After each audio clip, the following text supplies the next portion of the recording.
Hello everyone, welcome to Vyas Certification Quota. Myself Lokendra Singh, and in this session we are discussing NEET previous 5-year questions of kinematic portion. Okay, so now let's start the questions. देखिए सबसे पहले NEET 2016 में क्या सवाल पूछा गया कि किसी भी पार्टिकल की वेलोसिटी दे रखी है as a function of time. That is, the velocity of a particle is given as a function of time. V is equals to at plus bt square, जहां पर a और b जो है वो कांस्टेंट्स हैं और distance travelled by it is between 1 second and 2 second. मतलब 1 second और 2 सेकेंड के बीच में कितनी दूरी चल लेगा अगर पार्टिकल की वेलोसिटी इतनी दे रखी है. तो 4 ऑप्शंस आपको दे रखे हैं और उसके रिलेवेंट में मुझे बताना है. काम की बात आप ऐसे समझिए कि कुल मिला के कोई भी कन्वर्जन हो पूरी काइनेमेटिक्स में अगर मैं देखूं तो काइनेमेटिक्स जो है वो बेसिकली चीज क्या है आप पहले ये समझ लें कि 4 वेरिएबल का खेल ही काइनेमेटिक होता है. डिस्प्लेसमेंट, वेलोसिटी, एक्सेलरेशन और time. These are the 4 variables जिनका आपस में इंटर रिलेशन और इनका आपस में गेम ही कौन है, काइनेमेटिक्स है. मतलब x हो गया, v हो गया, a हो गया और t हो गया. इन चारों का स्टडी, इन चारों वेरिएबल्स का आपस में inter conversion, this is basically kinematics. तो यहां पर आप ध्यान से देखें तो मुझे बेसिकली vt रिलेशन दे रखा है. vt जो है वो मेरे को दे रखा है, मतलब वेलोसिटी का टाइम के साथ जो रिलेशन है वो मुझे पता है. और मुझे क्या निकालना है, मुझे डिस्टेंस ट्रैवल्ड निकालना है. मतलब मुझे x अगर टाइम के साथ पता लग जाए तो काम बन जाए.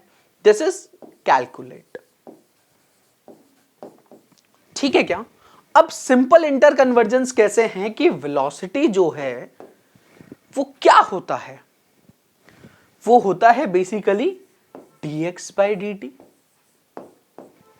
और एक्सेलरेशन जो है वो क्या होता है, वो होता है बेसिकली dv by dt या फिर 2 times of differentiation d2x by dt2. एक रिलेशन और इंपॉर्टेंट एक्सेलरेशन का यहां पर काम नहीं आ रहा है, लेकिन फिर भी वो काम की चीज है. क्या, a का x से रिलेशन वो होता है v dv by dx. कहां से आता है ये, इसको सिंपल dx से मल्टीप्लाई करो, dx से डिवाइड कर लो. देख लो dv, इसको dx से मल्टीप्लाई किया, dx से डिवाइड किया, ये dx by dt जो है वो v बन जाता है. तो ये बन जाता है v dv by dx के बराबर. बात क्लियर है क्या. तो कुल मिला के काइनेमेटिक्स चीज क्या है. Kinematics is simply the study of x, v, a and t and interconversion of these variable into each other is basically kinematics. अब हम सवाल पे आते हैं और इंटर कन्वर्जन कैसे करते हैं, ऐसे करते हैं. वेलोसिटी को कैसे ये सब वेक्टर्स है ना, I didn't write it but they are vectors. अब आप ऐसे समझिए कि कहानी कुछ ऐसी है कि हमको दे क्या रखा है ये आपको बिल्कुल समझ में आएगा. देखो अगर आप ध्यान से देखेंगे तो हमको दे क्या रखा है, vt इक्वेशन दे रखा है, वेलोसिटी टाइम. ठीक है क्या. और vt रिलेशन अगर अपने को दे रखा है और अपने को चाहिए xt, तो ये वाला रिलेशन यूज आएगा v और x का, क्योंकि ये टाइम का फंक्शन है और x निकालना है. तो सिंपली अगर मुझे इसे सॉल्व करना है तो देखिए इसे मैं कैसे सॉल्व करूंगा. हम सॉल्व करते हैं इसे. v is equals to at plus bt square. चलिए तो देखते हैं सवाल किस तरह से अभी हम इसे सॉल्व करेंगे. बेसिकली vt कहानी है अपने पास at प्लस bt स्क्वायर, और मुझे क्या चाहिए, मुझे x चाहिए as a function of t. तो v को मैं क्या लिख सकता हूं, v को लिख सकता हूं dx by dt. अगर इसको मैंने dx by dt लिखा तो ये बन गया at square plus bt square, और मुझे चाहिए distance travelled between 1 second to 2 second. मतलब 1 सेकेंड से 2 सेकेंड के बीच में कितनी दूरी चलेगा. तो कैसे निकालेंगे, इस dt को इधर ले जाएंगे, क्रॉस मल्टीप्लाई करेंगे. dx का इंटीग्रेशन कहां से कहां, 0 से x, जहां पर 1 सेकेंड है वहां पर डिस्प्लेसमेंट 0, और at square plus at plus bt square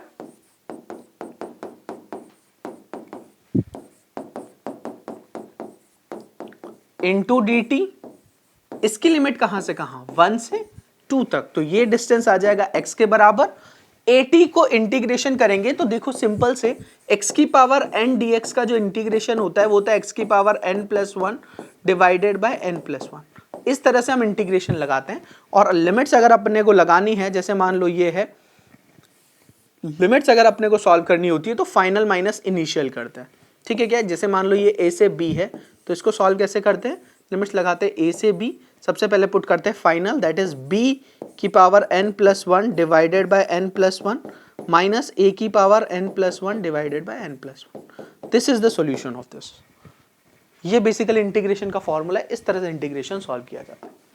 ठीक है क्या, वही फॉर्मूला मैंने यहां लगाया तो a तो देखो कांस्टेंट है वो बाहर आ जाएगा, t जो है वो हो जाएगा t²/2 प्लस b, t² जो है वो क्या हो जाएगा t³/3 और लिमिट्स 1 से 2। ठीक है क्या, अब पहले क्या लिखेंगे, पहले देखो b पुट किया था ना, ऐसे ही 2 पुट करेंगे t की जगह, तो पहले 2 पुट करेंगे फिर 1 पुट करेंगे माइनस लगा के, तो a 2²/2 plus b 2³/3 minus a 1²/2 minus b 1³/3। अगर आप ध्यान से देखिए तो ये जो टर्म बनेगी ये बनेगी 2a plus 8b/3 minus a/2 minus b/3।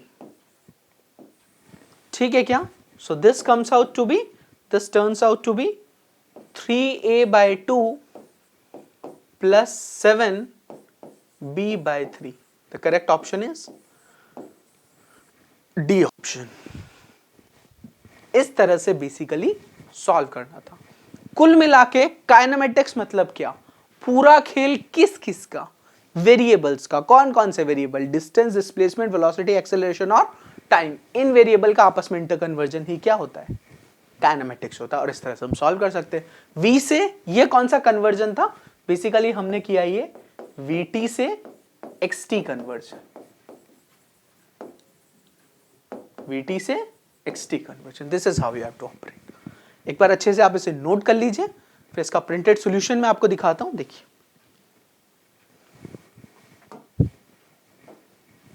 ये इसका प्रिंटेड सॉल्यूशन है, इस तरह से सॉल्व किया। देखिए vt से xt में कन्वर्ट किया। फिर से देखते हैं हम सवाल। अगला सवाल नीट 2016 में पूछा गया। देखिए क्या सवाल है, एक पार्टिकल है जो कि मूव कर रहा है, a particle moves so that it position vector is given by, उसका जो पोजीशन वेक्टर है वो दे रखा है r cap is equals to cos omega t x cap plus sin omega t y cap. ये इसका पोजीशन वेक्टर है, जहां पर ओमेगा जो है वो कांस्टेंट है। अब आपको ये बताना है कि इनमें से कौन सी चीज ट्रू है। ठीक है क्या, which of the following is true. Options देखिए कि वेलोसिटी जो है वो परपेंडिकुलर होनी चाहिए r वेक्टर के, और acceleration is directed away from the origin, मतलब ओरिजिन से दूर डायरेक्टेड होना चाहिए। दूसरा option, velocity and acceleration both are perpendicular to r, मतलब वेलोसिटी और एक्सेलरेशन दोनों r वेक्टर के परपेंडिकुलर होने चाहिए।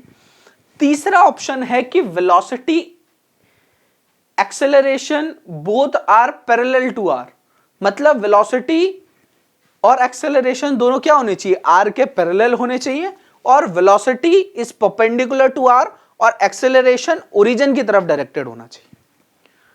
अब देखिए कुल मिला के कहानी कुछ ऐसी है कि जैसे आप ऐसे समझो कि अगर मैं इसे प्लॉट करने की कोशिश करूं तो ये अपना x एक्सिस, ये अपना y एक्सिस, r वेक्टर जो है वो है cos omega t plus sin omega T y cap. x cap मतलब x में कितना चलेगा, cos ओमेगा टी, y में चलेगा sin ओमेगा टी, ये कोई कोऑर्डिनेट आ गया। ये वेक्टर जो है वो मेरा r वेक्टर है और इसके जो कोऑर्डिनेट है वो है cos omega T x cap plus sin omega T y cap. बहुत अच्छी बात है। ओमेगा जहां पर क्या है, कांस्टेंट है, तो ये चीजें बतानी। कुल मिला के ऑप्शंस देख के मुझे पहली बात तो ये समझ में आनी चाहिए थी कि कुछ कुछ बातें ऐसी चल रही है कि वेलोसिटी जो बने वो परपेंडिकुलर हो जाए r के, एक्सेलरेशन जो बने वो डायरेक्टेड हो जाए r के या परपेंडिकुलर हो जाए, इस प्रकार की कुछ बातें। अच्छा, दो वेक्टर अगर परपेंडिकुलर होते हैं, मान लो two vectors are perpendicular to each other. अगर दो वेक्टर एक दूसरे के परपेंडिकुलर होना चाहते हैं तो ये दो वेक्टर एक दूसरे के परपेंडिकुलर होने की कंडीशन क्या है? इन दोनों वेक्टर के परपेंडिकुलर होने की कंडीशन ये है कि मान लो दो वेक्टर हैं ए और बी, तो जो ए डॉट बी है वो हमेशा जीरो होना चाहिए। इनका जो डॉट प्रोडक्ट है दो वेक्टर का, अगर डॉट प्रोडक्ट जीरो के बराबर है तो वो वेक्टर आपस में क्या होते हैं? परपेंडिकुलर होते हैं। कैसे किया मैंने ये? ए डॉट बी क्या होता है? ए बी कॉस थीटा के बराबर, और अगर कॉस थीटा इसको जीरो होना है तो थीटा को कितना होना पड़ेगा? 90 डिग्री, और theta is the angle between a and b, तो थीटा अगर 90 है तो ए बी कॉस थीटा कितना हो जाएगा? जीरो हो जाएगा। इसका प्रूफ ठीक है क्या? तो कुल मिला के मुझे इतनी बात समझ में आई यार ऑप्शन से कि अगर मैं चाहता हूं कि दो वेक्टर मतलब वेलोसिटी, पोजीशन वेक्टर या एक्सेलरेशन वेक्टर अगर एक दूसरे के परपेंडिकुलर हों तो वो परपेंडिकुलर तभी संभव है जब उन दोनों के बीच का डॉट प्रोडक्ट जो है वो क्या हो जाए? जीरो हो जाए। बहुत अच्छी बात है। अच्छा, मुझे आर वेक्टर तो यार दे रखा है, cos omega t x cap plus sine omega t y cap. इससे क्या मैं वेलोसिटी वेक्टर निकाल पाऊंगा? बिल्कुल निकाल पाऊंगा। अगर मुझे पोजीशन पता है तो वेलोसिटी तो मुझे पता ही है। जैसे पोजीशन अगर आर वेक्टर है तो वेलोसिटी क्या होता है? D r by d T होता है, ये तो मुझे पता है। हाँ क्या ना? वेलोसिटी वेक्टर क्या होता है? Rate of change of position को ही तो वेलोसिटी बोलते हैं, कि rate of change of position with respect to time is known as velocity. तो अच्छा, एक्सेलरेशन भी निकाल सकता हूं मैं, rate of change of velocity with respect to time, that is the acceleration, या फिर d2r बाय dt2 होता है, ये भी अपने को पता है। हाँ क्या ना? तो r वेक्टर से यहां वेलोसिटी तक पहुंचना कोई बड़ी बात नहीं है, डिफरेंशिएट करूंगा निकाल लूंगा, फिर यहां से यहां पहुंचना एक बार और डिफरेंशिएट करूंगा, a आ जाएगा। अगर मेरे पास तीनों वेक्टर हैं तो मैं ये आराम से निकाल सकता हूं कौन किसके परपेंडिकुलर है। अच्छा, डायरेक्टेड टुवर्ड्स द ओरिजिन क्या होगा कि r वेक्टर तो directed away from the origin है, तो अगर कोई भी वेक्टर इसी दिशा में आ जाता है तब तो वो क्या है? अवे फ्रॉम द ओरिजिन, और अगर इसके विपरीत दिशा में आता है तो it is directed towards the origin. तो इतनी फ्रेमिंग मेरे दिमाग में पहले सेट होनी चाहिए सवाल के साथ कि यार ये सवाल में पूछा गया है और ये मेरा तरीका होगा इसको आगे प्रोसीड करने का। ठीक है क्या? अब हम इसे आगे प्रोसीड करते हैं। देखिए, आर वेक्टर है cos omega t x cap plus sine omega t y cap, उसी से हम प्रोसीड करते हैं। देखिए, जो आर वेक्टर है वो बेसिकली क्या है? Cos omega t x cap plus sine omega t y cap के बराबर। ठीक है, अब पहले मैं वेलोसिटी वेक्टर निकाल लेता हूं। तो वेलोसिटी वेक्टर जो होगा वो होगा d r by d t, और ये बराबर होगा ओमेगा कॉस का differentiation sine omega t with negative sign x cap, और साइन का cos omega t y cap. यही होता है ना, साइन का डिफरेंशिएशन होता है कॉस और कॉस का डिफरेंशिएशन होता है माइनस साइन। तो वेलोसिटी वेक्टर आ गया मेरा। अच्छा, मुझे अगर एक्सेलरेशन वेक्टर चाहिए तो मैं क्या करूंगा? dv बाई dt करूंगा, या फिर इसे एक बार और डिफरेंशिएट कर दूंगा तो मेरा क्या आ जाएगा? Acceleration vector. वो भी निकाल लेते हैं। देखो, साइन को डिफरेंशिएशन करेंगे तो आएगा कॉस, ओमेगा बाहर आ जाएगा तो हो जाएगा माइनस ओमेगा स्क्वायर। देखिए, minus omega square cos omega t x cap minus cos का differentiation is sine with negative sign, मतलब माइनस साइन ओमेगा टी, तो माइनस ओमेगा एक ऑलरेडी बाहर था, एक और आ जाएगा minus omega square sine omega t y cap. हाँ क्या ना? इसको अच्छे से अगर मैं लिखूं तो देखो, माइनस ओमेगा स्क्वायर को कॉमन ले लो तो बनेगा आपका cos omega t x cap plus sine omega t y cap. अगर आप ध्यान से देखें तो ये आर वेक्टर ही लिखा हुआ है, ध्यान से देखो, this is the r vector which is written over that. तो ये आर वेक्टर ही है, मतलब जो ए वेक्टर है वो माइनस ओमेगा स्क्वायर और आर वेक्टर है। तो क्या ये आर वेक्टर की दिशा में है क्या? नहीं, नेगेटिव लग रहा है ना, विपरीत दिशा में है। अच्छा, मेरा आर वेक्टर किधर बन रहा था? अगर आप ध्यान से देखेंगे तो मेरा जो आर वेक्टर था वो पता है कैसा बन रहा था?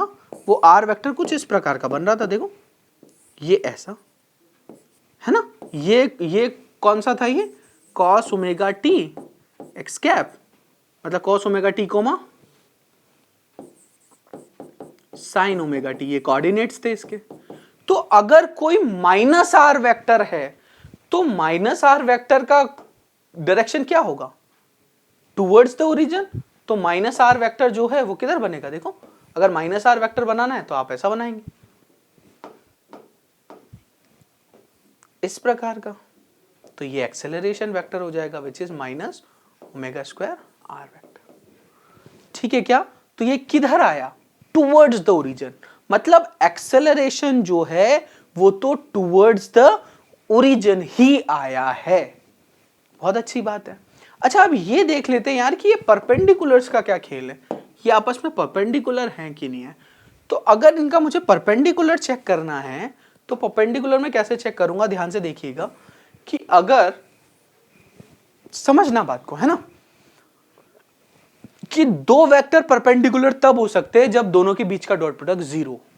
तो मैं कुल मिला के सबसे पहले आर और वी देख लेता हूं। तो अगर आर डॉट वी करने पर अगर जीरो आ जाता है तो ये दोनों परपेंडिकुलर, अदरवाइज परपेंडिकुलर नहीं है। ये आर वेक्टर, ये वी वेक्टर, इनका डॉट करते हैं। डॉट कैसे करेंगे? ध्यान से देखो, डॉट करेंगे। डॉट में क्या होता है? कभी भी दो वेक्टर का डॉट प्रोडक्ट करते हैं तो उनके डॉट प्रोडक्ट में क्या होता है? आई वाले को आई वाले के साथ और जे वाले को जे वाले के साथ, और डॉट प्रोडक्ट आता है स्केलर क्वांटिटी आता है। तो cos ओमेगा टी और ये वाला, ये दोनों आपस में क्या हो जाएंगे? मल्टीप्लाई, तो हो जाएगा माइनस, मतलब x वाला एक साथ और y वाला एक साथ, तो omega sine omega T cos omega T plus ये दोनों एक साथ, तो omega of sine omega T and cos omega T. ध्यान से देखो तो इसने इसको मार दिया, तो ये दोनों बराबर जीरो आ गए। मतलब इस बात से ये तो साबित हो गया कि आर वेक्टर जो है वो परपेंडिकुलर है वी वेक्टर के। ये तो क्लियर है, बहुत अच्छे। अब ए वेक्टर को चेक कर लेते। ए वेक्टर ये है, तो अगर ए वेक्टर को चेक करना है तो आर और ए को, तो आर डॉट ए करेंगे, तो आर डॉट ए करते हैं। देखो आर डॉट ए मैंने किया तो एक्स वाले के साथ ही आ गया omega square with negative sign और कॉस स्क्वायर ओमेगा टी। हाँ क्या ना, इसको और इसको मल्टीप्लाई करें और y वाले को y वाले के साथ तो यह आ गया minus omega square sine square omega T. क्या ये जीरो है क्या? नहीं, ये जीरो नहीं है। तो R vector is not perpendicular to A, मतलब, और ऑब्वियसली नहीं है क्योंकि वो इसी की दिशा में आ रहे हैं। हम पहले भी निकाल चुके हैं डायरेक्टेड टुवर्ड्स ओरिजिन, बट ऐसे भी कर लिया। ठीक है क्या? तो इस प्रकार से ये सवाल सॉल्व करना था, सिंपल। और इस हिसाब से इसका रिलेवेंट आंसर क्या हो जाएगा कि r is perpendicular to v and acceleration is directed towards the origin, मतलब एक्सेलरेशन ओरिजिन की तरफ डायरेक्टेड है। इसे नोट कर लीजिए आप अच्छे से, फिर इसका प्रिंटेड सॉल्यूशन मैं आपको बताता हूं और फिर हम आगे बढ़ते हैं ना। स्क्रीन को पॉज करके आप लोग नोट कर लेंगे। इसी को करने का एक तरीका और है गाइस, एक ही लाइन में सवाल समाप्त हो जाता। कैसे? देखो, अगर आपको थोड़ा बहुत मैथ्स का ज्ञान है तो सिंपल सी बात ये थी कि ये जो कोऑर्डिनेट्स थे आर वेक्टर पोजीशन वेक्टर के, cos omega t x cap plus sine omega t y cap. अगर मैं सर्कल की बात करूं तो सर्कल के कोऑर्डिनेट्स ही हैं cos omega T plus sign cos omega T coma sign omega T. ठीक है क्या? तो ये एक सर्कल बनाएगा, और अगर सर्कुलर मोशन कर रहा है तो उसमें एक्सेलरेशन किधर आता है? डायरेक्टेड टुवर्ड्स द ओरिजिन आता है, और वेलोसिटी जो है वो हमेशा किधर आती है? परपेंडिकुलर आती है इस वेक्टर के। मतलब ये अगर आर वेक्टर है तो इसके परपेंडिकुलर वेलोसिटी होती है, एक्सेलरेशन टुवर्ड्स द ओरिजिन होता। तो अगर आप ये देख पाते कि ये सर्कल के कोऑर्डिनेट्स लिखे हुए हैं तो आप डायरेक्टली भी कर पाते। ठीक है क्या? तो either you can do by the procedure, और अगर आपको डायरेक्टली दिखता है तो आप डायरेक्टली भी कर सकते हैं। एक ही लाइन में आप सीधा टिक भी कर सकते थे। इसका प्रिंटेड सॉल्यूशन देखते हैं। देखो उसी तरीके से बताया रखा है, बट स्टिल अगर आप डायरेक्ट करना चाहें तो डायरेक्ट भी किया जा सकता है। नोट कर लीजिए इसे, फिर हम बढ़ते हैं अगले सवाल की तरफ। देखिए हमारा अगला सवाल नीट 2017 में पूछा गया। क्या सवाल पूछा गया देखिए, Preeti reaches the metro station, there is a girl name Preeti. वो मेट्रो स्टेशन तक पहुंची और उसने ये देखा कि वहां का जो एस्केलेटर है वो प्रॉपरली वर्किंग नहीं है, मतलब the escalator is not working properly out there. तो वो एस्केलेटर पर खुद से चल के गई और उसे वो सीढ़ियां चढ़ने में जो समय लगा वो T1 समय लगा। मतलब प्रीति को सीढ़ियां चढ़ने में जो समय लगा वो कितना लगा, T1 समय लगा प्रीति को खुद से चढ़ने में। ठीक है क्या? दूसरे दिन वो जब गई on the another day, if she remain stationary, मतलब वो बिल्कुल रुकी हुई थी, and on the moving escalator, then escalator takes her up in T2 time. मतलब एस्केलेटर खुद उसे T2 समय में ऊपर लेके जाता है। ठीक है क्या? अब एक दिन ऐसा भी आया जब उसे बहुत जल्दी थी, तो वो क्या कर रही थी, चलते हुए एस्केलेटर पर खुद भी चल रही थी। तो जब वो खुद भी चलेगी चलते हुए एक्सीलरेटर पर, तब मान लो उसे समय लगा T, और वही टाइम आपको निकालना है, वो T कितना होगा। ठीक है क्या? तो चलिए इसे सॉल्व करते हैं। देखिए प्रीति जो है वो खुद जब चलती है खुद, तो उसे टाइम लगता है T1। एस्केलेटर खुद जब चलता है उसे टाइम लगता है T2 प्रीति को ऊपर ले जाने में। तो जब दोनों चलेंगे तो इनकी वेलोसिटी जो है वो कितनी हो जाएगी, v हो जाएगी। जब दोनों चलेंगे बोथ मूव्स, तब टाइम मान लो इनको लग रहा है t और वेलोसिटी लग रही है v। इसकी वेलोसिटी मान लो v1, इसकी वेलोसिटी मान लो v2।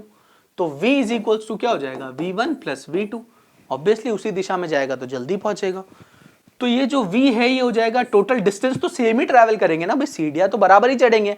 सीढ़ियां यहां से नीचे वाली सीढ़ी से ऊपर वाली सीढ़ी की जो डिस्टेंस होगी वो तो कांस्टेंट ही होगी, तो that constant distance will be d। इसको समय लगा t, इसको समय लगा, डिस्टेंस लगा d, समय लगा T1 plus d by T2। हाँ क्या ना? तो ये जो 1 बाई t है ये basically 1 by T1 plus 1 by T2 बनेगा।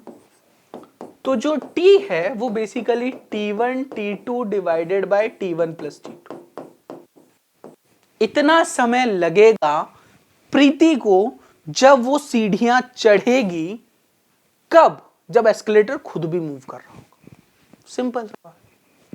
Don't go with relative guys, इसमें रिलेटिव अगर आप लगाने की कोशिश करेंगे फालतू कंफ्यूज होंगे। सिंपल कॉन्सेप्ट है, सिंपल तरीके से सॉल्व हो रहा है। ठीक है क्या? नोट कर लीजिए, फिर इसका प्रिंटेड सॉल्यूशन मैं आपको दिखाता हूं। See that's how it goes. Note कर लीजिए आप। फिर बढ़ते हैं अगले सवाल की तरफ जो कि पूछा गया नीट 2017 में ही। देखिए x and y coordinates of the particle at any time are x is equals to 5t square minus 5t minus 2t square. मतलब किसी भी समय पर x और y कोऑर्डिनेट जो हैं वो इस प्रकार से दिए गए हैं किसी पार्टिकल के, है ना? कोई पार्टिकल है जो मूव कर रहा है और उसके x और y कोऑर्डिनेट दे रखे हैं समय के साथ ऐसे। उसके बाद बोला कि x और y मीटर में है और t जो है वो सेकंड्स में है। एक्सेलरेशन बताना है पार्टिकल का at time t is equals to 2 second. मतलब t बराबर 2 सेकेंड पर जो है वो क्या बताना है, एक्सेलरेशन आपको बताना है अगर x और y दे रखा है। कैसे सॉल्व करेंगे? वही कहानी फिर एक बार। आपको xt दे रखा है, मेरी बात समझने की कोशिश करना। यहां से मुझे at मिलेगा और आपको yt दे रखा है, yt से भी आपको क्या मिलेगा, at।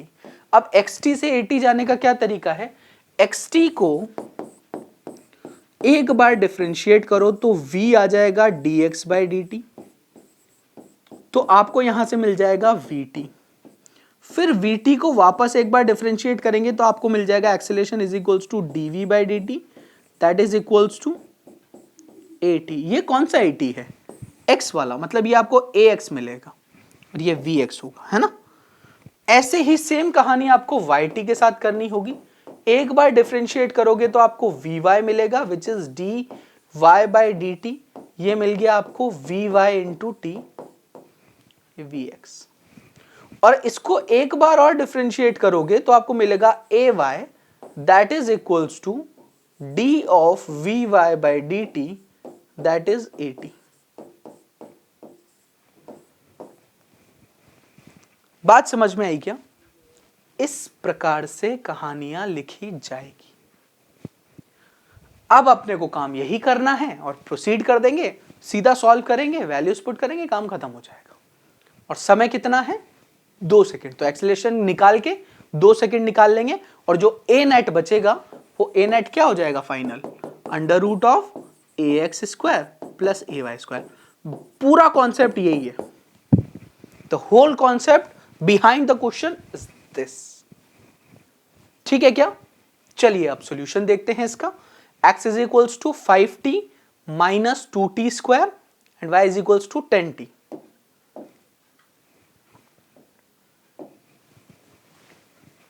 x is equals to 5t minus 2t square and y is equals to 10t। Acceleration हमको बताना है एट t बराबर 2 सेकेंड्स पर। सबसे पहले vx अगर मैं लिखूंगा तो वो हो जाएगा dx/dt, तो ये हो जाएगा 5 माइनस 4t। हाँ क्या ना, ये vx हो गया।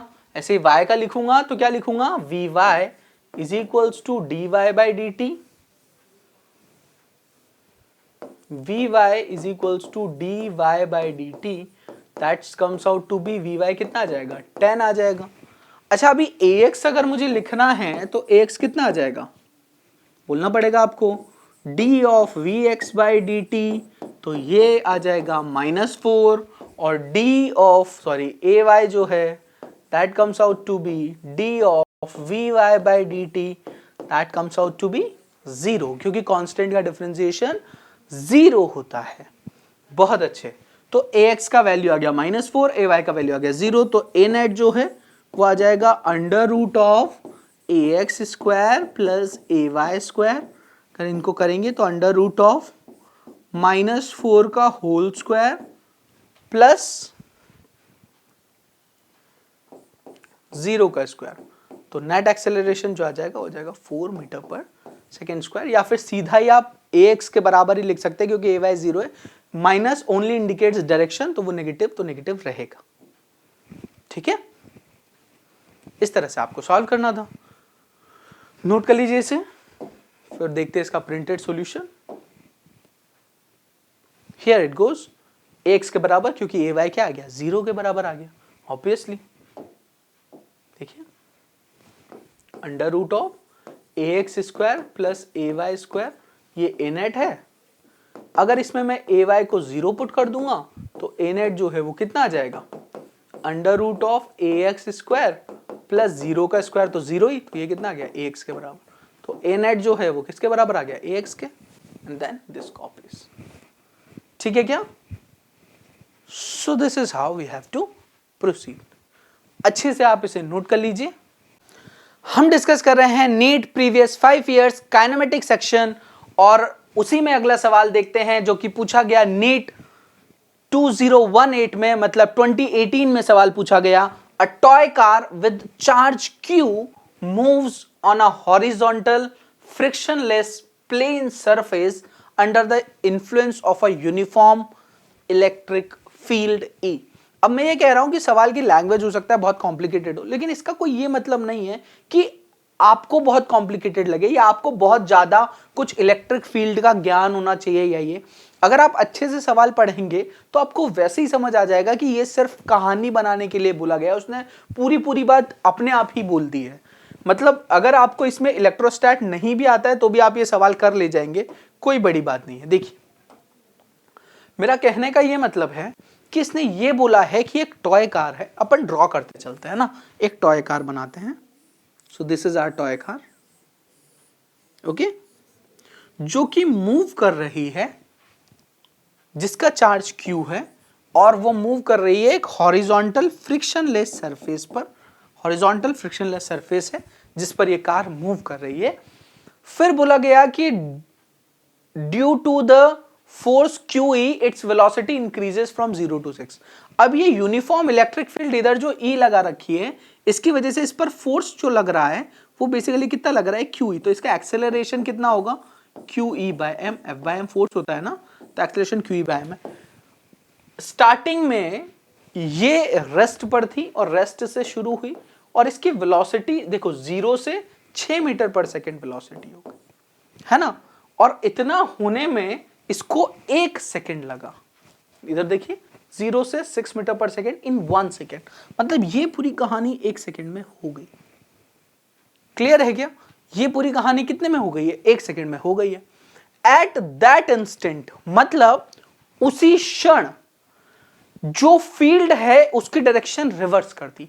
तो अगर फील्ड की डायरेक्शन रिवर्स हो जाएगी, मतलब अभी इधर लग रहा था तो फील्ड इधर लगने लगा, तो फोर्स भी QE इधर लगने लगा, तो एक्सेलरेशन भी QE by m इधर लगने लगा। मतलब एक्सेलरेशन पहले इधर था और फिर पलट के इधर कर दिया। बहुत अच्छा। अब एक्सेलरेशन अगर पलट दिया तो the car continues to move for next 2 seconds, मतलब अगले 2 सेकेंड के लिए कार और चलती है। अब वो 2 सेकेंड में 0 होता है नहीं होता वो हम देख लेंगे, ठीक है। Under the influence of this field, the average velocity and average speed of the toy car between 0 से 3 सेकेंड, मतलब 0 से 3 सेकेंड के बीच में एवरेज वेलोसिटी और एवरेज स्पीड मुझे टॉय कार की बतानी है। ये पूरा सवाल है।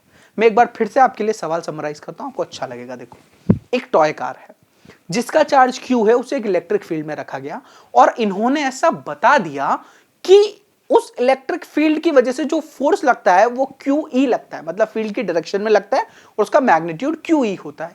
तो एक्सेलरेशन हमको पता है कितना होगा, F by m, that is QE by m हो जाएगा। अब ये ऐसे बोल रहे हैं कि इस एक्सेलरेशन की वजह से 1 सेकेंड में ये जो टॉय कार है वो 0 से 6 मीटर पर सेकेंड की रफ्तार अचीव कर लेती है। तो वो हमने बना दिया कि यार ये कर ले रही है 6 मीटर पर सेकेंड। उसके बाद इन्होंने क्या करा, फील्ड डायरेक्शन को पलट दिया, मतलब फील्ड के डायरेक्शन को क्या कर दिया, विपरीत कर दिया। तो विपरीत करने के बाद ऐसे पूछा है कि एवरेज, उसके बाद विपरीत करने के बाद ये कितना और चलिए, 2 सेकेंड और चलिए, मतलब टोटल 3 सेकेंड चल दी। तो इन 3 सेकेंड के लिए एवरेज वेलोसिटी और एवरेज स्पीड क्या होगी टॉय कार की, ये बता। सवाल हम सबको समझ में आ गया है।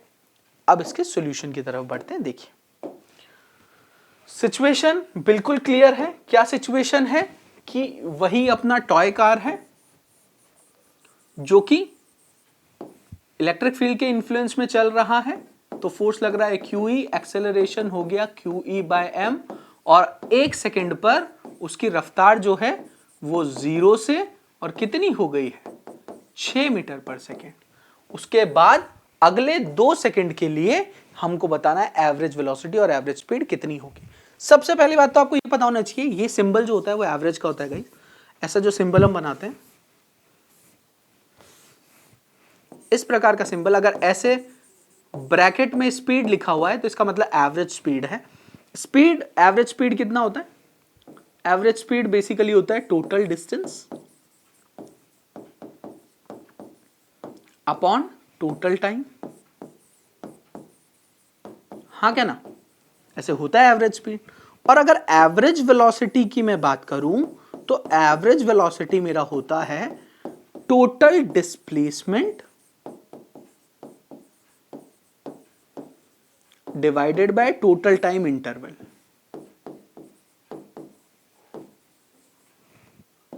टोटल टाइम इंटरवल, बहुत अच्छी बात है। तो कहानी तो मुझे ये करनी है लास्ट में, लेकिन तब तक क्या करूंगा वो भी तो समझ में आए। तो तब तक देखो क्या करना है। सबसे पहली बात ये कि इस एक्सेलरेशन की वैल्यू तो निकाल लें पहले, क्योंकि वो 0 से 6 हो रहा है 1 सेकेंड में।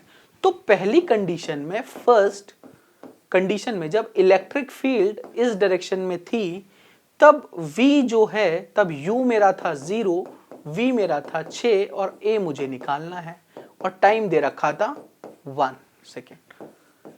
क्या लगेगा, इक्वेशन ऑफ मोशन। और इक्वेशन ऑफ मोशन हम जानते ही हैं कौन सा वाला, 3 इक्वेशन ऑफ मोशन होता है। कौन कौन सा, मैं लिख देता हूं आपके लिए। ऊपर लिख देता हूं मैं 3 इक्वेशन ऑफ मोशन, है ना। कौन कौन सी यूज करते हैं? फर्स्ट इक्वेशन ऑफ मोशन होती है v is equals to u plus a t. Second equation of motion होती है s is equals to u t plus half a t square.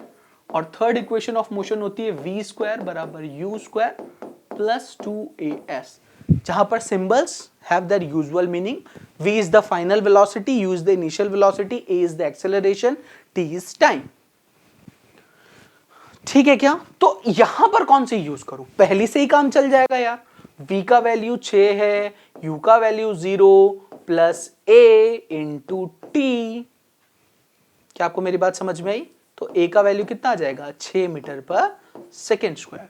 मतलब एक्सेलरेशन मुझे पता लग गया कि वो 6 मीटर पर सेकेंड स्क्वायर है। लेकिन कहानी में ट्विस्ट ये है कि 1 सेकेंड के बाद ये एक्सेलरेशन पलटकर इधर हो गया -6 मीटर पर सेकेंड स्क्वायर। अब ये पूरा सवाल काइनेमैटिक्स का है, इसमें कहीं इलेक्ट्रिक फील्ड वाला खेल ही नहीं है। क्यों? क्योंकि ये पलट गया, एक्सेलरेशन की वैल्यू आ गई, तो वो खेल खत्म। अब मुझे इन डेटा से काम चलाना है। बहुत अच्छे। अब मैं ये कह रहा हूं कि यहां पर सिचुएशन ये है कि ये जो गाड़ी है ना, ये गाड़ी यहां तक पहुंच गई है। लेट्स सपोज अपनी गाड़ी जो है वो ऐसे यहां पे पहुंच गई है। अब इस गाड़ी का साथ दिक्कत ये है कि यहां पर इसकी जो रफ्तार है ना, वो रफ्तार तो इसकी आगे की दिशा में है कितनी? 6 मीटर पर सेकेंड, और एक्सेलरेशन पीछे की दिशा में -6। तो अगर आपको दिख रहा हो तो आप ऐसे समझिए कि अगले 2 सेकंड अब इसको और चलना है।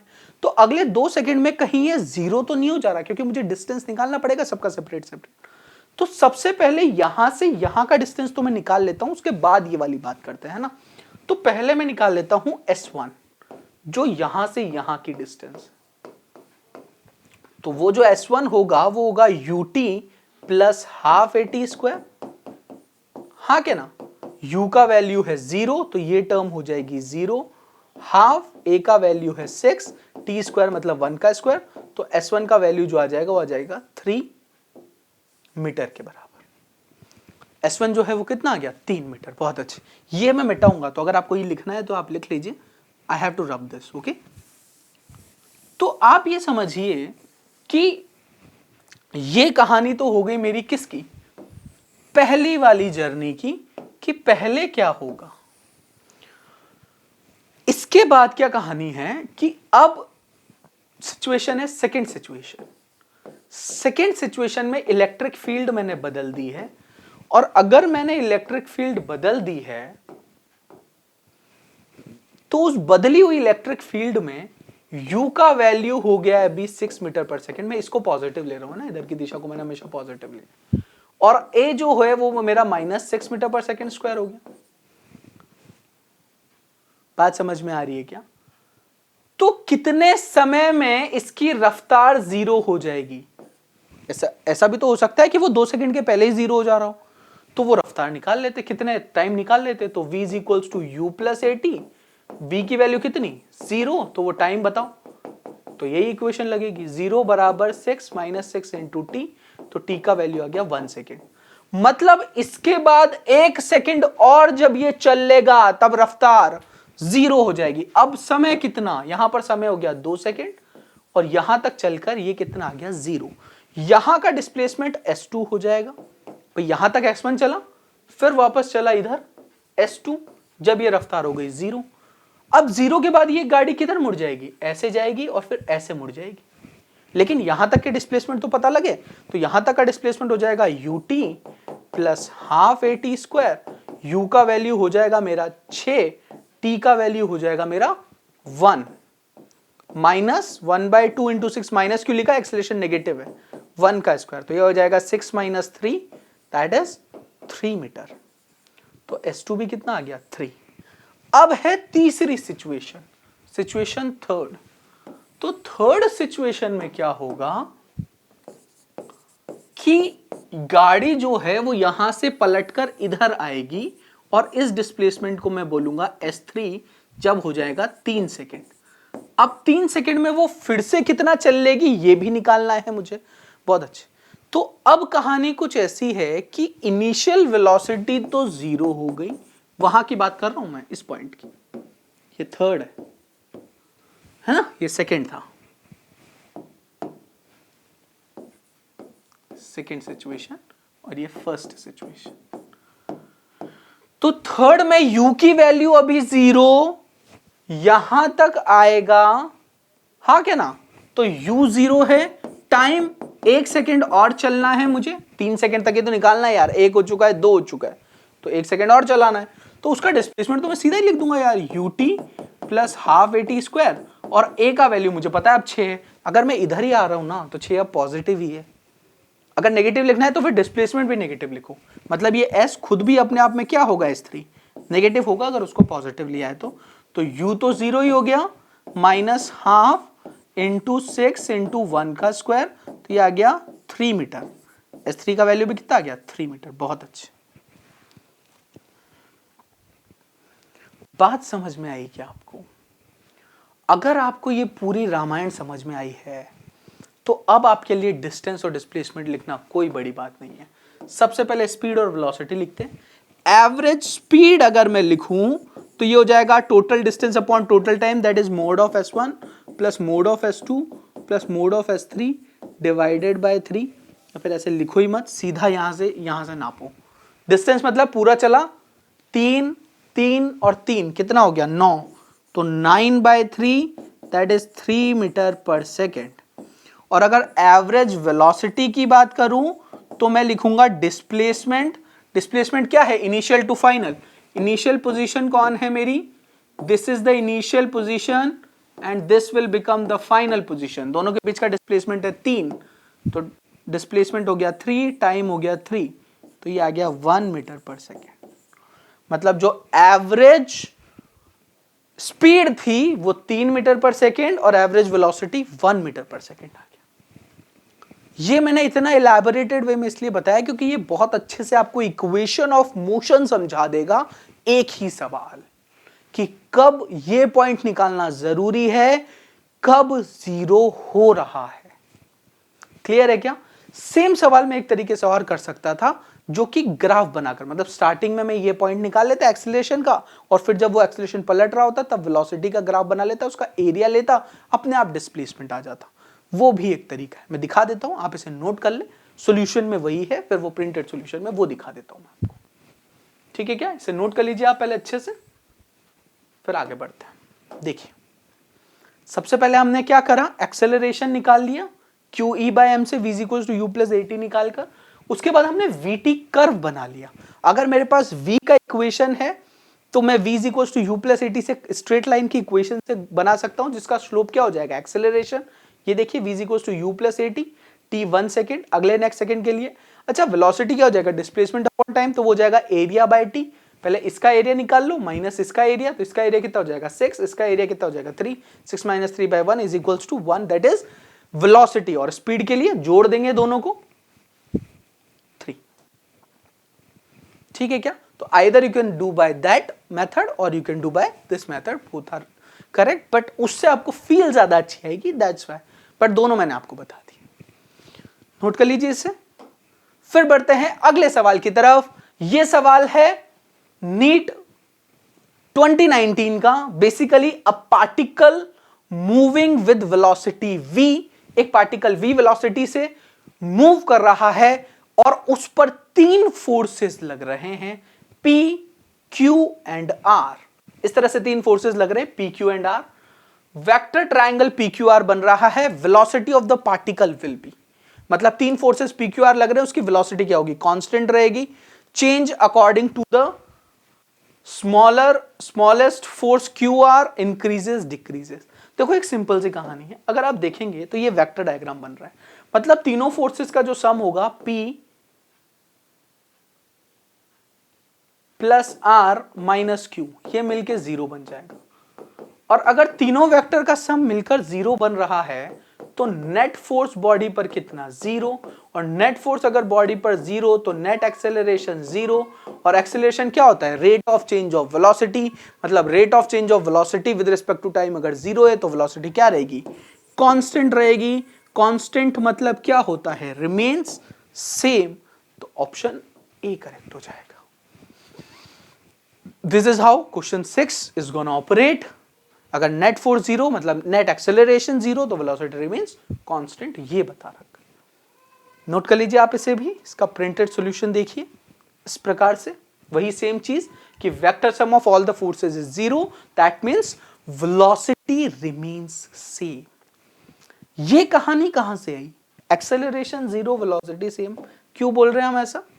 ऑब्वियसली बोलेंगे a is equals to dv/dt होता है, हमको पता है। तो अगर ये 0 होगा तो वेलोसिटी क्या होगी? कांस्टेंट होगी। किसी भी कांस्टेंट का डिफरेंशिएशन क्या होता है? 0 होता है। क्लियर है क्या? अच्छे से नोट कीजिए। फिर बढ़ते हैं हम अगले सवाल की तरफ। देखिए ये सवाल नीट 2019 का फिर से, स्पीड ऑफ अ स्विमर। ये बेसिकली रिवर बोट प्रॉब्लम है। आप स्विमर ले सकते हैं या आप बोट ले सकते हैं। अगर आप बोट में ज्यादा कंफर्टेबल है तो मैं तो कह रहा हूं कि टर्मिनोलॉजी चेंज ना करें। जहां जहां स्विमर है उसको आप ये मान लें कि ये बोट, ताकि आप अपनी टर्मिनोलॉजी में खुद ना अटके, कंफ्यूज ना हो, बस। और कोई मतलब नहीं, स्विमर तैर रहा है या बोट चल रही है, एक ही बात है। तो speed of a swimmer in still water is 20 metre per second. मतलब जो स्विमर की स्पीड है स्टिल वाटर में वो 20 मीटर पर सेकेंड है, और speed of river water is 10 metre per second. मतलब रिवर जो बह रही है वो 10 मीटर से बह रही है, ड्यू टू ईस्ट, मतलब ईस्ट की तरफ बह रही है। If he is standing on the south bank and wishes to cross the river along the shortest path, मतलब वो साउथ बैंक पे खड़ा हुआ है और शॉर्टेस्ट पाथ के जरिए वो रिवर को क्रॉस करना चाहता है। तो आपको बताना है angle at which he should be make his strokes, मतलब कितने एंगल पर वो तैरे, अपने स्ट्रोक बनाए with respect to north, north से कितने एंगल पर। ठीक है क्या? और वो एंगल आपसे पूछा गया। कुल मिला के कहानी ये है कि ऐसा बोला गया है कि speed of swimmer in still water is 20 and speed of river is 10 metre per second, है ना? देखिए सॉल्यूशन देखते हैं इसका। कुल मिला के आप ये समझिए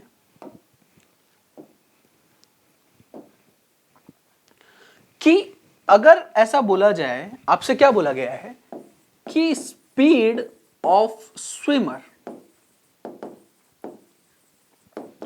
इन स्टिल वाटर वो कितनी है? 20 मीटर पर सेकेंड। ठीक है क्या? और स्पीड ऑफ रिवर कितनी है? रिवर की जो स्पीड है वो 10 मीटर पर सेकेंड है ईस्ट की दिशा में। आपसे बोला गया है कि वो अपना स्ट्रोक, मतलब वो तैरे कितने एंगल पर, नॉर्थ से कितने एंगल पर, कि वो शॉर्टेस्ट पाथ में पहुंच जाए। अब कुल मिला के ये भी जो रिवर बोट प्रॉब्लम होता है या जो भी पूरी कहानी है, ये कहानी ही कुछ अलग है। मैं आपको पूरी कहानी ही बता देता हूं। पहली बात तो स्विमर बोले या बोट बोले एक ही बात है ना? तो टर्मिनोलॉजी में आप कंफ्यूज ना हो। मेजर कहानी क्या है देखिए रिवर बोट की। रिवर बोट,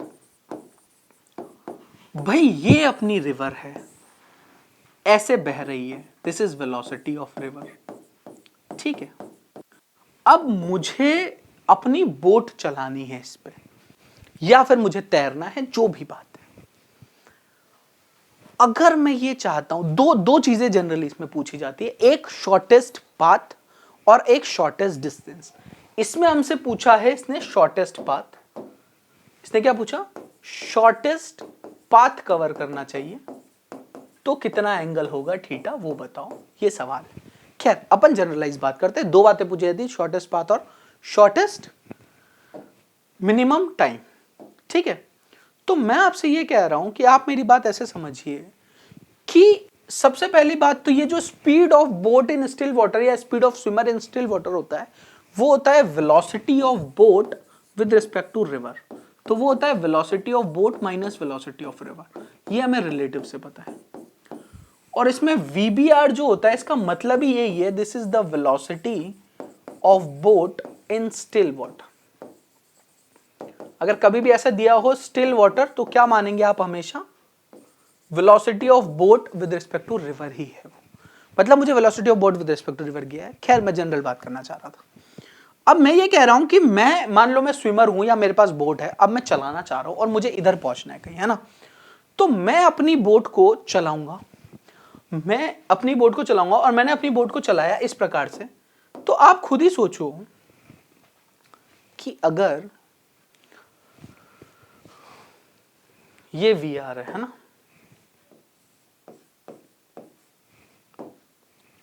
तो मैंने अपनी बोट को चलाया मान लो इधर, this is v B r, और ये नॉर्थ से जितना एंगल बना रहा है वो मान लो थीटा बना रहा है, ठीक है। अच्छा, वीबी जो होता है वो होता है एक्चुअल वेलोसिटी ऑफ बोट। वीबी जो होता है वो क्या होता है? The actual velocity of boat. तो बोट की एक्चुअल वेलोसिटी, जिधर बोट एक्चुअल में जाती है, मतलब फाइनली बोट कहां पहुंची। तो इसने इनिशियली यहां से स्टार्ट किया और फाइनली मान लो यहां कहीं पहुंचा, तो फाइनली ये जहां भी पहुंचा, मान लो ये ऐसे इधर कहीं पहुंचा, तो वो वाला वेक्टर ऐसा बनेगा और ये फाइनली यहां पहुंचेगा। This is the final position, ठीक है क्या।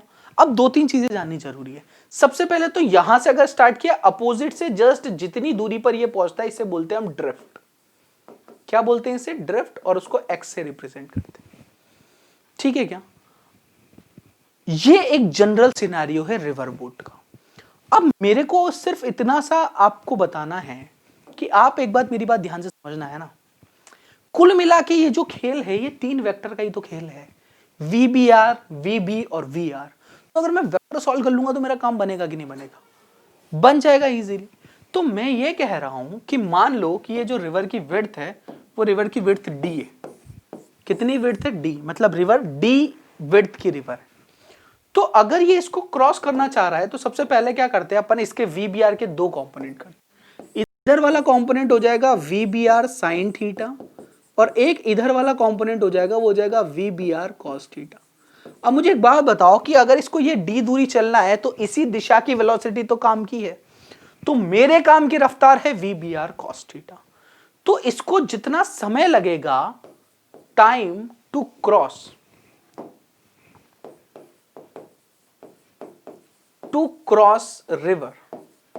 रिवर को क्रॉस करने में वो लगेगा D divided by V B are cos theta. Time is equal to distance upon velocity इस वाली दिशा की। अच्छा, इधर कितना चलेगा ये भी मैं निकाल सकता हूं।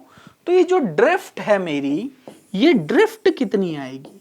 ये ड्रिफ्ट x जो है वो आएगी कि यहां से यहां तक, मतलब इधर की वेलोसिटी, तो इधर की वेलोसिटी का नेट सम। अब आप ध्यान से देखो तो ये दो वेक्टर का खेल है कुल मिला के। ये कहानी पता है कैसी बन गई है? अब मैं मिटा दूंगा ये कहानी, आपके लिए सिर्फ ये हो गई, इधर वाला component V B are cos theta, और इधर वाला कंपोनेंट हो गया V R minus V B are sine theta, ठीक है क्या। इन दो का जो रिजल्टेंट है वो बेसिकली कौन है? We B. ये वी बी है, जो रेड वाला है वो कौन है? वी बी है, velocity of, actual velocity of boat. V B कौन है? एक्चुअल वेलोसिटी ऑफ बोट, और वी आर कौन है? Velocity of river. तो ये वी बी है, काम खत्म हो गया। तो x में ये कितना चलेगा, ये बेसिकली x की वेलोसिटी इनटू समय ही तो बताएगा, और समय तो इतना ही लग रहा है, और x की वेलोसिटी भी मुझे पता है कितनी है, V R minus V B are sine theta. तो जो डिस्प्लेसमेंट, मतलब जो डिस्टेंस होगा वो क्या होगा? Velocity into time. तो वेलोसिटी कितना हो गया? V R minus V B are sine theta into time, और टाइम कितना है? d divided by V B are cos theta. ये कहानी है बेसिकली पूरी रिवर बोट की। अब आगे बढ़ते हैं। अब इसमें दो कंडीशन। पहली कंडीशन ये, सबसे पहले आप इसे आराम से दिमाग में सेट करें और इसे लिख लें ताकि मैं इसे मिटा दूं, है ना, फिर हम आगे बात करेंगे। अब मेरे साथ दिक्कत पता है क्या है कि दो कंडीशन है। पहली कंडीशन है मिनिमम टाइम की, कि मैं मिनिमम टाइम में पहुंचना चाहता हूं। तो अगर मुझे मिनिमम टाइम में पहुंचना है, तो सबसे पहले लॉजिकल बताता हूं मैं आंसर। लॉजिकली आप खुद सोचो कि अगर मैं मिनिमम टाइम पे यहां तक पहुंचना चाहता हूं, तो मिनिमम टाइम में पहुंचने के लिए मैं इधर तो नहीं भागने की कोशिश करूंगा ना। अगर मुझे कम से कम समय में चाहिए और मैं यहां खड़ा हूं, तो मैं बिल्कुल सीधा तैरने की कोशिश करूंगा। तो मेरी वेलोसिटी वी बी आर जो है वो पूरी इधर होनी चाहिए, मतलब ये एंगल नहीं होना चाहिए, मतलब थीटा 0 होना चाहिए। हाँ क्या ना? थीटा जीरो होना चाहिए, पूरी वेलोसिटी वीबीआर इधर ही होनी चाहिए अगर मिनिमम टाइम है तो। और यहां से भी आप देख लो, अगर मुझे इसको मिनिमम करना है तो इसको क्या करना पड़ेगा, मैक्सिमम। मैक्सिमम करने के लिए कॉस थीटा की मैक्सिमम वैल्यू कितनी, 1 कब होती है, जब थीटा 0 होता है। तो t को अगर मुझे मिनिमम करना है तो डिनोमिनेटर को मैक्सिमम, तो कॉस थीटा को मैक्सिमम करना है मतलब 1, तो थीटा की वैल्यू 0। मतलब ये कहानी मिनिमम टाइम की कुछ ऐसी बनेगी कि जो वीबीआर है, वीआर है वो बेसिकली किधर है, इधर है वीबीआर, ये बेसिकली है वीआर, और इन दोनों का रिजल्टेंट जो है वो बेसिकली कौन बनेगा, वीबी बनेगा। तो वेलोसिटी ऑफ बी कितना हो जाएगा, अंडर रूट ऑफ वीबीआर का स्क्वायर प्लस वीआर स्क्वायर, और जो मिनिमम टाइम बनेगा टी मिनिमम, वो बेसिकली बन जाएगा डी डिवाइडेड बाय वीबीआर। तो अगर कोई स्विमर मिनिमम टाइम में पहुंचना चाहता है तो वो कंडीशन है ये, मिनिमम टाइम में पहुंचने की। अभी तक हमारा सवाल आया ही नहीं है, क्योंकि हमारा सवाल क्या था, शॉर्टेस्ट पाथ का सवाल था, जो अब देखने वाले हैं। ये पहले रिवर बोट की या स्विमर और रिवर की बेसिक कहानी, फिर उसका केस कि अगर मिनिमम टाइम में पहुंचना चाहता है। अब हम बात करेंगे शॉर्टेस्ट पाथ के लिए, कि अगर वो शॉर्टेस्ट पाथ में जाना चाहता है, मतलब वो चाहता है कि मुझे कम दूरी चलना पड़े, भले समय ज्यादा लग जाए। एक बात ध्यान रखना, समय और दूरी बराबर नहीं है। मतलब ऐसा नहीं है कि शॉर्टेस्ट पाथ तभी लगेगा जब मिनिमम टाइम हो, नहीं, ऐसा नहीं है। मिनिमम टाइम तो तब लगेगा इस टाइम पे, ये कहां पहुंचेगा, यहां पहुंचेगा, तो इसको इतनी दूरी चलना पड़ेगा। शॉर्टेस्ट पाथ कब होगा वो मैं अब आपको दिखाता हूं, इसको मिटाना पड़ेगा मुझे, है ना। देखो शॉर्टेस्ट पाथ, अगर हम चाहते हैं कि ये शॉर्टेस्ट पाथ ट्रैवल करे, तो यार शॉर्टेस्ट पाथ ट्रैवल करने के लिए इसको क्या करना पड़ेगा, इसको अपनी वेलोसिटी जो है, देखो शॉर्टेस्ट पाथ के लिए क्या करना पड़ेगा, दोबारा बना देता हूं। शॉर्टेस्ट पाथ के लिए अगर ये शॉर्टेस्ट पाथ के लिए चाहता है तो इधर इधर वी आर है, ये रिवर की वेलोसिटीज है ना, मतलब रिवर इधर बह रही है, इस वेलोसिटी से। अगर ये शॉर्टेस्ट पाथ चाहता है तो अल्टीमेटली काम पता है क्या होना चाहिए, कि शॉर्टेस्ट पाथ तो यही है यार, तो अगर ये यहां से शुरू करे ना तो ये यहां पहुंच जाए, this is the shortest path. और अगर ये यहां पहुंचना चाहता है तो इसको कुछ उधर तैरना पड़ेगा, ताकि वो रिवर की वेलोसिटी इसको एडजस्ट करके इधर कर दे। तो मतलब इसको तैरना तो इधर ही पड़ेगा, विच इज वीबीआर, और ये एंगल थीटा। लेकिन ये पूरा का पूरा यूटिलाइज होना चाहिए इधर, मतलब इसके जो दो कंपोनेंट आएंगे, इनका जो रिजल्टेंट होना चाहिए, वो रिजल्टेंट जो है वो इस डायरेक्शन में आ जाए। This is the velocity of boat, तब जाके ये फाइनल पे पहुंच पाएगा, है ना। तो अगर मैं वीबीआर के दो कंपोनेंट करूं, तो वीबीआर के जो दो कंपोनेंट होंगे वो बेसिकली होंगे वीबीआर साइन थीटा, और ये वाला कंपोनेंट होगा इधर वाला, that is VBR cos theta. अच्छा, वीबीआर साइन थीटा जो है वो वीआर के बराबर होगा, तभी तो नेट वेलोसिटी इस दिशा में आएगी। तो वीबी जो है फॉर शॉर्टेस्ट पाथ, अगर मैं बात करूं शॉर्टेस्ट पाथ की, फॉर शॉर्टेस्ट पाथ, सबसे पहली बात तो ये होना चाहिए कि वीबी जो है वो होनी चाहिए वीबीआर कॉस थीटा के बराबर, और ये दोनों टर्म बराबर होनी चाहिए, मतलब VBR sine theta is equals to VR होना चाहिए। बहुत अच्छे। अच्छा, velocity of swimmer with respect to still water 20 है, तो यही वीबीआर है मेरा, और ये बेसिकली है वीआर। तो वीबीआर की वैल्यू है 20 साइन थीटा डिवाइडेड बाय 10, ये कंडीशन है। अब ये कंडीशन को जो सेटिस्फाई करेगा वो क्या होगा, शॉर्टेस्ट पाथ होगा। अपनी सिचुएशन में लगा के देख लेते हैं। तो साइन थीटा बेसिकली कितना आ गया मेरे पास, 1/2, मतलब थीटा जो है वो कितना आ गया, 30 डिग्री। मतलब नॉर्थ से 30 डिग्री पर अगर मैं तैरूंगा, अगर मैं अपने स्ट्रोक्स लगाऊंगा स्विमिंग के, तो स्विमर जो है वो शॉर्टेस्ट पाथ में फाइनल पोजीशन पर पहुंच जाएगा। तो स्विमर फाइनल पोजीशन पर पहुंच गया शॉर्टेस्ट पाथ के लिए। तो उसके लिए कंडीशन कितनी है कि थीटा कितना होना चाहिए, 30 डिग्री। ये पूरी कहानी थी रिवर बोट की। आपसे ड्रिफ्ट पूछ सकता है, आपसे समय पूछ सकता है, मैं तो कह रहा हूं कुछ भी पूछे, किसी भी जनरल टाइम पे आपसे कुछ भी पूछ ले, आपके लिए करना कोई विशेष बात नहीं है। और स्पेशल केस तो बहुत ही अच्छे, भले शॉर्टेस्ट पाथ पूछो, भले मिनिमम टाइम पूछो, हम तो कर देंगे। हाँ क्या ना? तो नोट कर लीजिए अच्छे से इसे, फिर मैं इसका सोल्यूशन दिखा देता हूं आपको प्रिंटेड। स्क्रीन को पॉज करके नोट कर लीजिए। ये देखिए इसका प्रिंटेड सॉल्यूशन, सेम वही कहानी कर रखी है। अब बढ़ते हैं आगे के सवाल पर। एक और सवाल देखिए नीट 2019 का। क्या सवाल है कि when an object is shot from the bottom of a long smooth incline plane. एक स्मूथ इंक्लाइन प्लेन है, long smooth incline plane. Incline plane actual में क्या होता है, देखो ऐसा कुछ इंक्लाइन प्लेन होता है। अगर मैं आपसे इंक्लाइन प्लेन पूछूं, इस प्रकार की चीज को इंक्लाइन प्लेन बोलते हैं, बेसिकली वेज को। This is called incline plane, है ना। ये एक स्मूथ इंक्लाइन प्लेन है, मतलब फ्रिक्शन लेस है, स्मूथ इंक्लाइन प्लेन है, kept at an angle 60 degree. Horizontal से कितने एंगल पर है? 60 डिग्री एंगल पर रखा हुआ है। ऐसा बोला गया है कि एक object is shot from the bottom, मतलब एक ऑब्जेक्ट को यहां से फेंका गया, ऐसे समझो u रफ्तार से। It can travel a distance of x1 along the plane, मतलब अलोंग द प्लेन ये कितनी दूरी चलता है? x1 दूरी चलता है। But when the inclination is decreases to 30 degree, मतलब इंक्लिनेशन को 30 डिग्री से घटा दिया, तो 60 से कितना हो गया? 30 हो गया।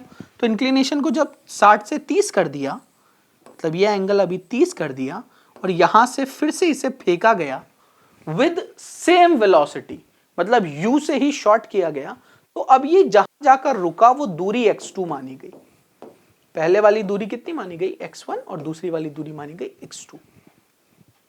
ठीक है क्या? इंक्लिनेशन को घटाने के बाद। तो ये पूछा गया है कि it can travel distance x2, तो x1 और x2 का रेशियो क्या होगा? What will be the ratio of x1 raise to x2? This is the question. ठीक है क्या? तो चलिए सॉल्यूशन देखते हैं इसका। देखिए सिंपल कहानी, दो इंक्लाइन प्लेन्स हैं, एक है 60 डिग्री पर, यहां से एक ऑब्जेक्ट को शॉर्ट किया गया u, और जितना ये चला उसको x1 बोल दिया गया, और यहां पर जाकर ये रुक गया, मतलब इसकी वेलोसिटी यहां पर हो गई 0। इसी प्रकार से दूसरा जिसका इंक्लिनेशन जो है वो घटा दिया गया 30 डिग्री से, तो इंक्लिनेशन अभी 30 हो गया, इसको फिर से शॉर्ट किया u से, और जितना ये चला उसको x2 बोला, फाइनली इसकी वेलोसिटी भी हो गई 0 के बराबर। ये सिचुएशन है। तो आपको बताना है कि x1 और x2 का रेशियो कितना होगा। दिस इज द क्वेश्चन कि what you have to tell, x1 raise to x2 कितना होगा। बहुत अच्छी बात है। मेरा सिंपल से ये कहना है कि mg लगेगा तो इधर की तरफ जो g का कंपोनेंट रहेगा वो रहेगा g sin थीटा के बराबर, u इधर है और एक कंपोनेंट इधर g cos थीटा, जिसको बैलेंस कर रहा है कौन? नॉर्मल। इसी तरह इस पे भी इधर लगेगा g sin थीटा, एक कंपोनेंट इधर बनेगा g cos थीटा, और इसको बैलेंस कर रहा होगा नॉर्मल। लेकिन कुल मिला के कहानी ये है कि इधर g sin थीटा लग रहा है, इधर g sin थीटा लग रहा है, u से जा रहा है, जो इसकी रफ्तार को 0 कर दे रहा है। तो अलोंग द इंक्लाइन में इक्वेशन लिख रहा हूं, अलोंग द इंक्लाइन। अगर मैं जनरल इक्वेशन लिखूं तो जो डिस्टेंस पे ये रुक जाएगा x is equals to u, better है कि समय नहीं दिया है, हमारे पास डिस्टेंस है और एक्सेलरेशन है, तो थर्ड इक्वेशन लगा लो, v स्क्वायर बराबर u स्क्वायर प्लस 2as। तो जो v स्क्वायर है वो फाइनली 0 का square is equals to u square, minus क्यों? क्योंकि डायरेक्शन अपोजिट है, -2 a की जगह g sin थीटा और इसकी वैल्यू x1। तो x1 की जो वैल्यू है वो basically u square by 2g sin theta हो जाएगा। हाँ क्या ना? ऐसे ही अगर मैं x2 की बात करूं तो उसकी वैल्यू भी कितनी हो जाएगी? sin थीटा 1, और x2 की value u square by 2g sin theta 2, मतलब sin थीटा के इनवर्सली प्रोपोर्शनल है। तो x1 बाय x2 का अगर रेशियो लूंगा तो ये आ जाएगा sin theta 2 by sin theta 1। ये जो रेशियोज हैं वो बेसिकली sin ऑफ थीटा 2 कितना है? 30 डिग्री, विच इज 1/2, इसकी वैल्यू √3/2, दो ने दो को मार दिया, तो x1 बाय x2 का जो रेशियो है that ratio comes out to be 1/√3। तो x1 बाय x2 का जो रेशियो आया वो रेशियो 1/√3 के बराबर आया। ठीक है क्या? So this is how you have to solve the question. Simple क्या किया अपन ने, एक्सेलरेशन के कंपोनेंट्स करे, अलोंग द इंक्लाइन इक्वेशन लगाई, रिलेशन देखा थीटा के साथ और कंपेयर कर दिया। So this is how you have to operate.